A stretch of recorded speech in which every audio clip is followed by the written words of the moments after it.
Hello, everybody, and welcome back to video 43 in this playlist. So I was taking what's normally 2 semesters of teaching game development and trying to condense it into a week-long summer camp for high schoolers.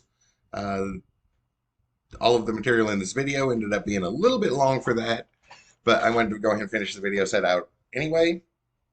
And this next video was something I wasn't going to include. Uh, I wasn't planning on including the audio stuff in particular because YouTube is very particular, very thorough when checking audio copyrights. And if it's even close to copyrighted stuff, it'll lock the video down. And like even if it's some of my own audio files, YouTube would probably lock it down, and I'd have to wait till a human reviewed it and contacted me and be like, well, that is my copyright. It's just not under my real name, whereas these videos are under my real name, or at least my initials.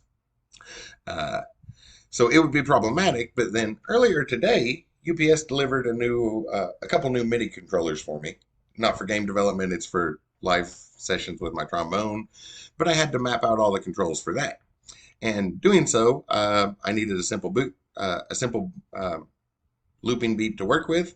So I made one, and then afterwards, after I got all the things mapped out, I realized, oh, hey, this is an audio file that is definitely not copyrighted, so I could throw a quick audio one into the game dev thing.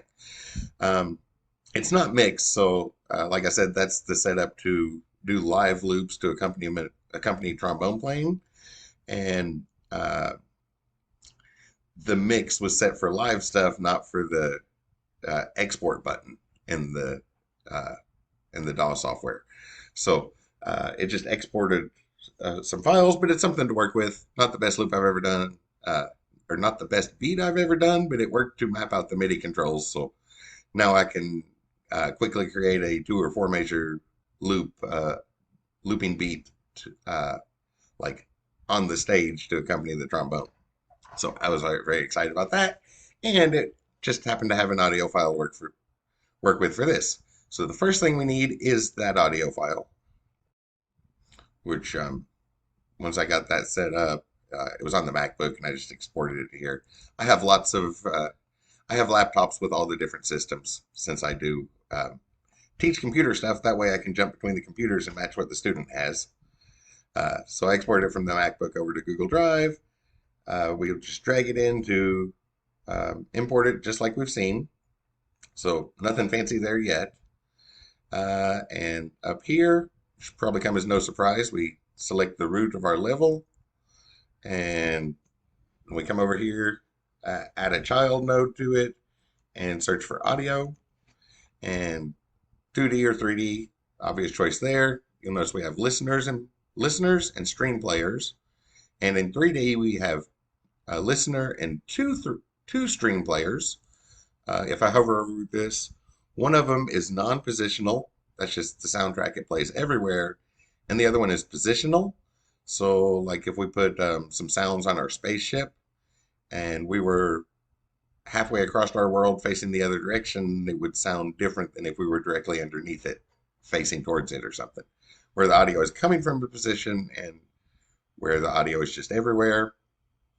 The big difference is the positional one should be a child of one of the objects in the scene, not the scene itself.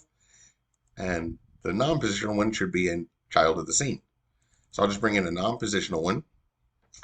Then with that selected over here in the inspector, and see what are we streaming. So we could create new stuff here.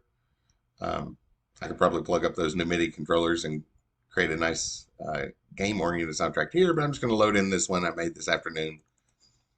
Load this in.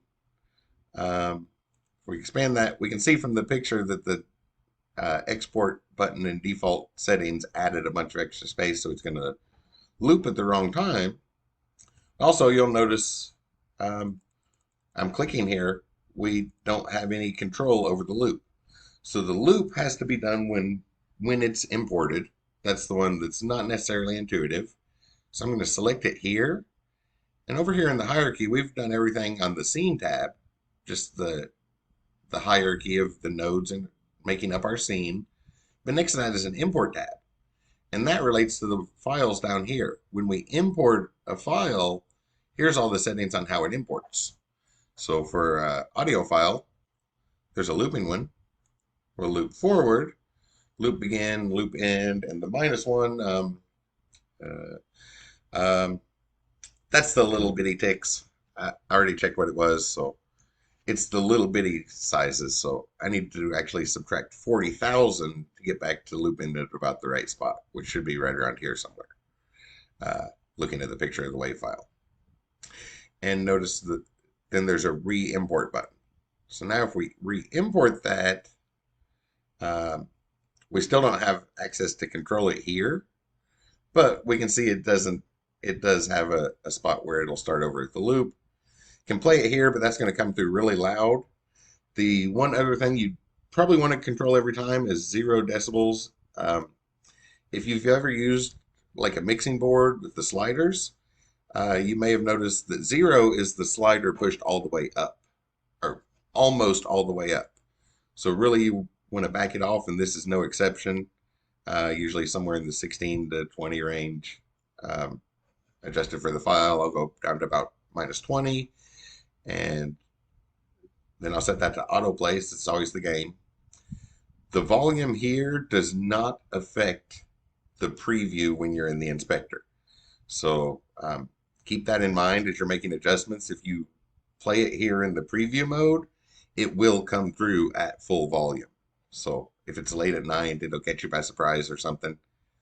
That's happened to me a few times, and that's pretty consistent in all of our game engines.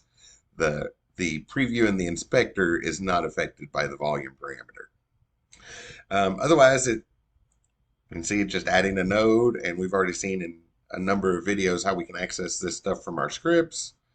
Sound effects would probably be positional things, and just attach there, or you could just play them over, have them as an overall sound, and hit play in your script instead of autoplay overall. Hopefully everything there seems fairly straightforward from what we've already seen in Godot in these videos. And I don't think I missed any steps, so I'm going to hit run and see if we have a soundtrack. And I have a sneaking suspicion that the screen recorder is going to capture the computer sounds a whole lot louder than the microphone. So I apologize if that's really loud. Hopefully it won't be too drastic of a change from the level my voice is at. Maybe I'll turn it down a little bit more. Hopefully it won't be too drastic of a change, but I apologize if that suddenly comes in really loud. So let's run that, and we should have a soundtrack to our game now.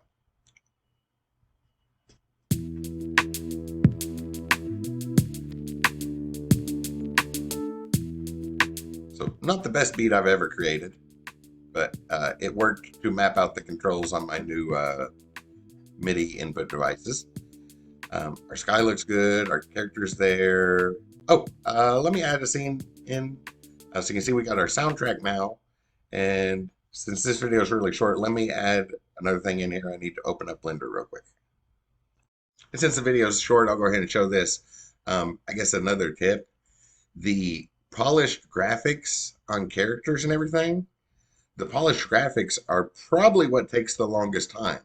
So even though we're working on the rough draft and polishing comes later, since this one's so time consuming, I do like to go ahead and do that a little sooner. Let me shade that smooth. Oh, whoops. Select everything and shade smooth.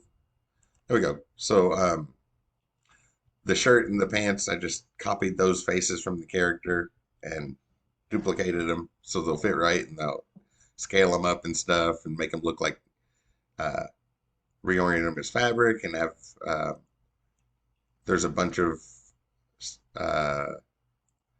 then I already added a whole bunch of vertexes and faces and things to start editing and get a better looking character.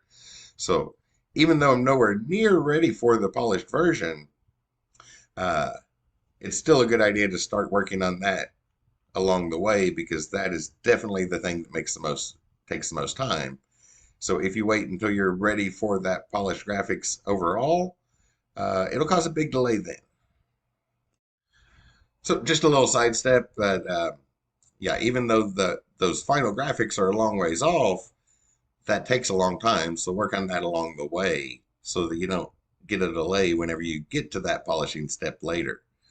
For these videos, we're just doing the rough draft, but that's how we do a sound, and hopefully YouTube algorithms won't freak out about this audio file because I just made that for a scratch file this afternoon when I needed a quick thing thrown together. Definitely not the best beat I've ever done, and definitely not copyrighted material. So hopefully the YouTube algorithms won't freak out about that audio. And this video about showing how to include sound in your game will show up on the playlist. Now we're two more steps. We just need a bunch of aliens in our generated in our the scene to generate a bunch of aliens to fight, and then our boss scene. So we're almost finished with rough draft. I'll see y'all in the next video.